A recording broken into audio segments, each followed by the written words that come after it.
നിശാഗന്ധി നീ എത്ര ധന്യ വിദ്യ കൊണ്ടറിയേ നിങ്ങൾ വലിയ കലാകുടുംബം. അരിസികന്മാർ അരങ്ങത്തിറങ്ങിയാലേ കലാഭൂമി കലാപഭൂമിയാവും. ഞാനും കവിത എഴുതും, കാണണം. അങ്ങോട്ട് നോക്കൂ. കവി എന്ത് വിഷയത്തെ ആസ്പദമാക്കിയാണ് എഴുതി കൂട്ടുന്നത്? നമ്മൾ എഴുതുന്നതാവണം വിഷയം. സിദ്ധു, அப்படியே உட்கார்ந்து எழுதட்டும், டிஸ்டர்ப் செய்யக்கூடாது. കഴിഞ്ഞ എപ്പിസോഡിൽ എന്തായാലും നമുക്ക് പ്രഗ്നൻസി കിട്ടിയില്ല. അത് നമ്മളെല്ലാവരും വിചാരിച്ച പോലെ ഫുഡ് പോയിസൺ തന്നെയായിരുന്നു. അത് കുഴപ്പമില്ല. എന്നാലും പ്രഗ്നൻസി ആയിരുന്നെങ്കിൽ ഭയങ്കര രസകരമായി പോയതിനെ ഒരു നിരാശയായി. എന്നാലും കുഴപ്പമില്ല.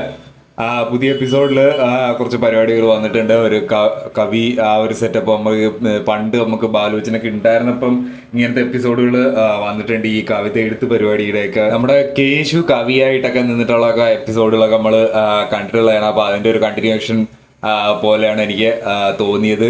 നമുക്ക് പ്രഗ്നൻസി മിസ്സായാലും നമ്മൾ കല്ലൂനെ കണ്ടിട്ട് ഒരുപാട് നാളായ കല്ലു എപ്പിസോഡിലേക്ക് വരുന്നില്ല. അപ്പോൾ അതിൻ്റെ ഒരു ചെറിയൊരു വിടവ് എന്തായാലും ഉണ്ട്.